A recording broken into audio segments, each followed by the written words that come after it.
মাঝে মাঝে না কনফিউজড হয়ে যাই, বুঝতেই পারছি না কিসের উপর ভিডিও বানাবো।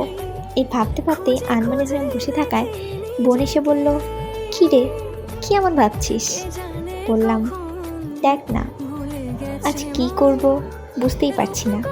বোন সাথে সাথে এই সাদামাটা মিষ্টির বোতলটা এনে দিল। বলল, তুই না বলেছিলি বোতল পেন্টিং করবি? বোনকে বললাম, ঠিক বলেছিস। আর এক মুহূর্ত দেরি না করে কাজটা শুরু করে দিলাম। জানো, এটা প্রথম না, আমাদের প্রায়ই হয়। যখনই কোনো আইডিয়া মাথায় আসে না, বোন সাথে সাথে কোনো না কোনো আইডিয়া দিয়ে দেয় আমাকে।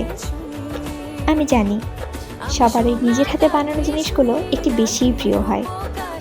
আচ্ছা, এরপরে কোন টপিকের উপর ভিডিও বানাবো তোমরাই আমাকে কমেন্টে সাজেস্ট করিও প্লিজ। তোমাদের কথা মতোই আমি ভিডিও বানানোর চেষ্টা করব। আজকের এই ভিডিওটা এই পর্যন্তই। খুব তাড়াতাড়ি দেখা হবে অন্য ভিডিওতে। Thank you.